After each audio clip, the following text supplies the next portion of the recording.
Reaction Plus from Super 7 just keeps getting more interesting.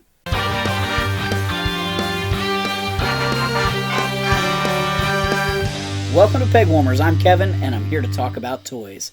Today, we're talking about some toy news. Things that were announced for pre-order, things that are up for sale, just some other stuff going on in the world of toys.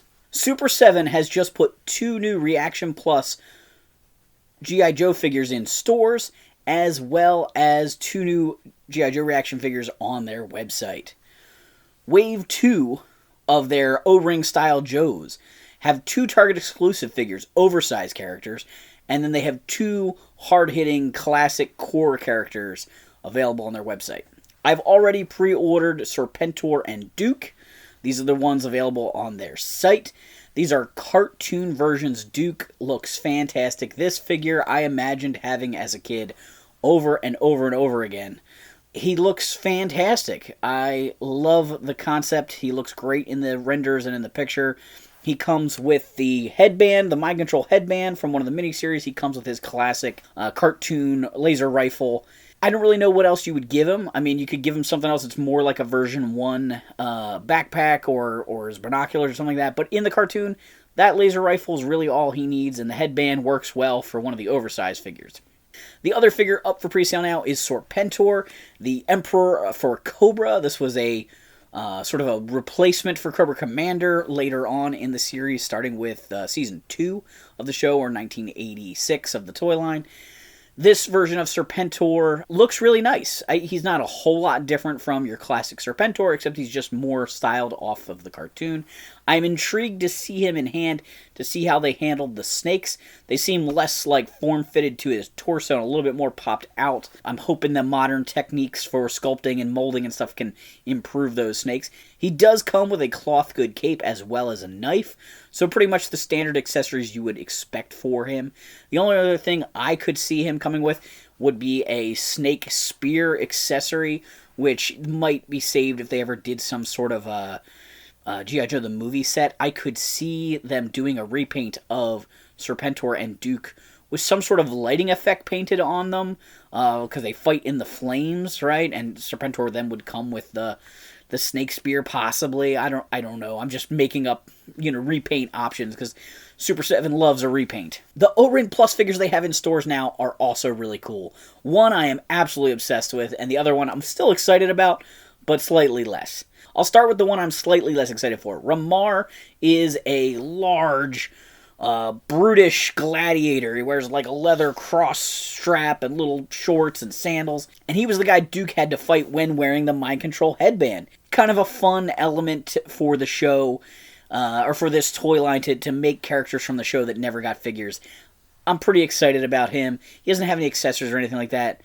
But the figure, his partner figure in the wave, the Fatal Fluffies, is fantastic. This is a big, huge monster character with horns and a pistol and a laser. And the only thing that could make this better is if he came with a little mini friendly version of the Fatal Fluffies. Maybe that will come down the line if they ever do some sort of, again, like episode-specific pack. Maybe they could do that. I have seen some people online that are doing like custom little fun guys you got to paint yourself. A little bit tempting. This is an army builder, really. There were several of these on the space station in the episode. The Dreadnoks bring them to take care of the Joes, and they're pretty cool. I love that they're doing these monstrous guys. I've not been out to Target to look for them, but I did look online to see if they were in stock at my local stores, either one of the 2 Targets near me, and I didn't get any definitive information. It said look in stores, but it didn't say available for delivery, so I assume that means they're not actually in the store. The next crazy thing that Super 7 announced are some Reaction Plus Micronauts. Are you guys familiar with Micronauts? These were small figures that had like magnetic joints to them. Some of the bigger characters, some of the smaller characters were sort of like highly articulated O-Ring G.I. Joe figures. This was a line from Japan that came to America that actually has connections to the 12-inch G.I. Joes. But these were cool robot toys. They're part of the Hasbro universe. When they were trying to do the IDW combined universe that might spin off into the Paramount movie universe that Hasbro wanted. Micronauts, they tried to make them a thing again. They included some minifigures of some of the characters in a big convention set. Well, these guys are Baron Karza, the Darth Vader ripoff bad guy, and Biotron, a red, white, and blue robot. These figures look pretty cool. Karza's got a rocket jetpack, rocket fire backpack, something or other, and Biotron has a tread backpack. I think Biotron has a vac metal head, and also doesn't look like his shoulders are ball joints. They might just be swivels. I think that kind of plays into the style of robot that he was in the vintage toy line. I don't know how deep this line will go. It does mark them off as Wave 1. Kind of excited for them. I have not pre-ordered them yet, but I am pretty sure I'm going to jump at these guys. The Micronauts comic book was one of the first successful toy-based comic books. Is definitely part of what made G.I. Joe a success, or what made Hasbro go to Marvel to do the G.I. Joe comic. The next big thing from Super 7 is Silverhawk reaction figures. Now, these are not Reaction Plus. These are not O-ring figures. These are the standard Kenner-style reaction figures, but they're doing toy versions of Bluegrass, Quicksilver, and Steelheart in chrome with their bird buddies that can attach to their wrists. The fourth character from this wave is the pre-transformed Monstar. The G.I. Joe Reaction Plus and Micronaut Reaction Plus figures are $20 a piece. But these Silverhawks figures are $25 a piece. Now, they are vac metal, but it really kind of makes Monstar feel not worth it. I have the vintage Silverhawks for the most part. I have a lot of the Ultimates versions, but not the chromed versions. I'm slightly tempted to get the team of 4 Hawks, or 5 Hawks, I should say, the Core 5, in their chromed reaction figure format. I don't know if they'll do any of the bad guys we've never had as toys, like Melodia or Yes Man or Poker Face, because those would also be a little tempting. But right now, I think I'm going to skip the pre-transformed Monstar, because I would rather have the Monstar, the big bulky one, on display. I don't really care about him in his scrawny cat form. If I was just going to display them, I wouldn't need both versions of him. And I might still just get the chromed Hawks. I'm up in the air. I have not pre-ordered them yet, but I am definitely thinking about it. Super 7, man, is coming out with some pretty killer stuff here, really making me consider spending some serious money there. As many of you guys know, there are wildfires burning in California, threatening the Los Angeles area. A lot of celebrities have lost homes, and some people are kind of like poo-pooing these movie stars that have lost their homes, as, they have opulent wealth and multiple homes and things like that. I feel bad for anybody. Patreon supporter and friend Jeff of this channel was pointing out about how he has some friends that work in the movie industry as set builders, and they had personal collections of memorabilia from the movies they worked on, which is all burned up. And that's the thing, beyond stuff like the loss of life, I grieve for anybody who has family, friends, pets that die in these fires. But on top of that, the irreplaceable items, and that's where I feel bad for some of the celebrities, is they probably have some pretty amazing things from their careers that may be in these homes and just totally irreplaceable. Kind of in that same vein, toy brand manager Jeremy Powderwa lost his home in California. He posted online, I saw it on LinkedIn, a post about how, he's lucky his family, his pets got out, but he lost his entire toy collection and all of the one-of-a-kind things he's collected through his years working in the toy industry. I'm sure he had prototypes and mock-ups and different things that never got made as toys that maybe no one's ever seen, and now they don't exist. And that's kind of sad. Jeremy worked for Mattel during the 2000X era of He-Man. He moved to Jakks. Then later Wicked Cool Toys, which I think is where I met him. I got to, talk to him a few times at Toy Fair years ago. And then he finally settled at Jazzwares, which is where he currently works. So he's touched a lot of different toy lines and a lot of different toy companies. So he could have had some really cool stuff. Plus, who knows how many other people from the industry, similar type situations, sculptors and designers and things like that, that had all kinds of neat treasures Again, I'm not putting those things above life or even just your home, your way of life. But those things can't be replaced, things that are in museums. I worry about that kind of thing with my own collection, my basement flooding or something like that. So I really feel for these people.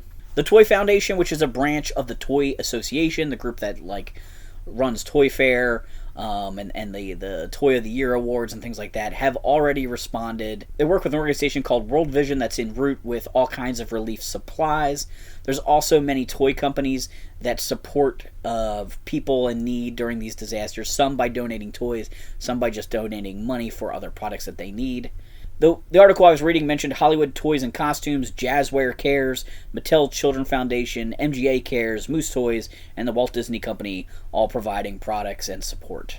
On a slightly happier note, Lego is going to be producing Bluey Lego sets. They're going to be doing some 4+ sets and some Duplo sets for Bluey, based on the hit animated series. One other interesting thing that I saw, some packaging shots were released by Trick or Treat Studios. They do a lot of fun Halloween masks and also kind of gross out toys. They're doing some Toxic Crusader stuff, and they're doing Goosebumps figures, and some packaging shots came out.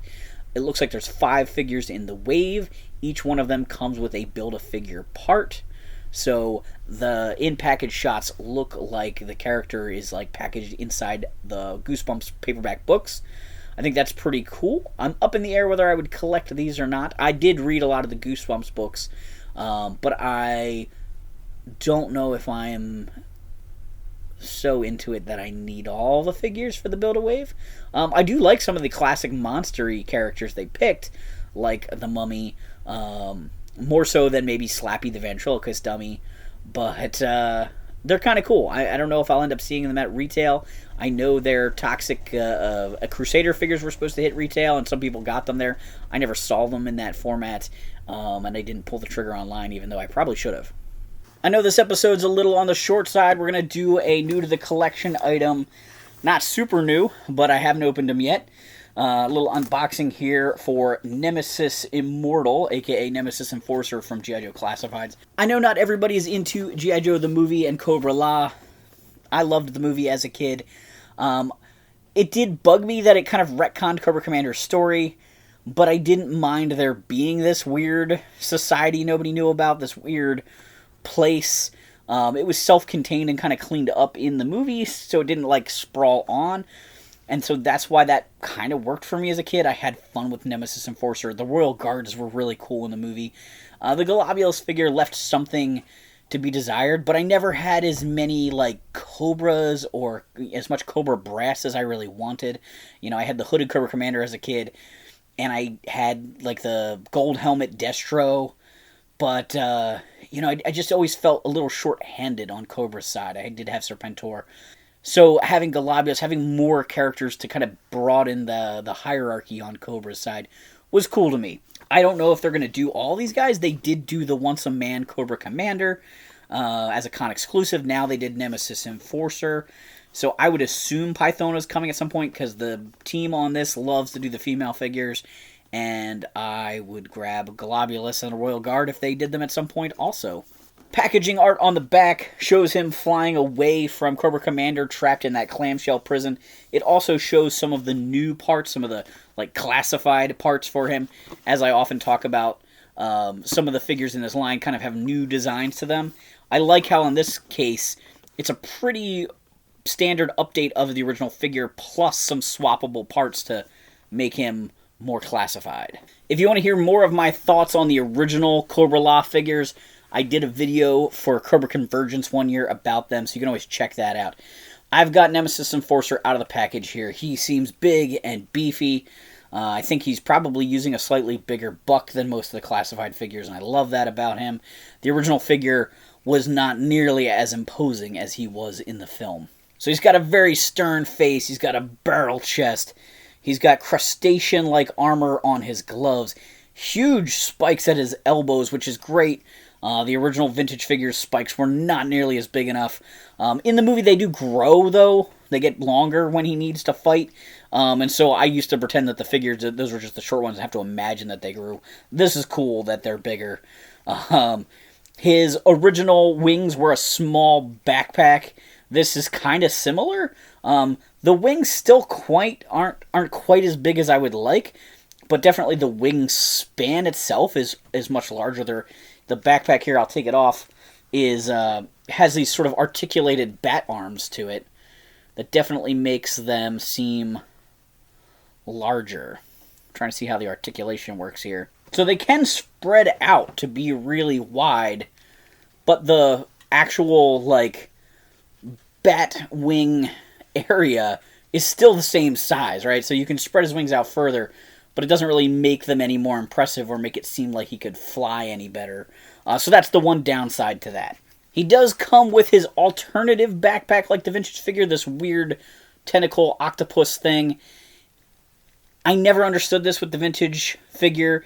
Supposedly they thought like you could wrap a guy up in it. This one does actually have the wires inside. It is flexible and bendable, so you could try and wrap around a guy, or you could at least pretend, you know, they could attack, or it's a Cobra Lock creature. As a kid, I used to pretend it was the, like, squid thing that Pythona would throw and it'd get on a guy's face. I think Nemesis Enforcer throws one at Sergeant Slaughter also. But it never really worked that great, because it just was a green, rubbery thing. Sort of an alternative wings.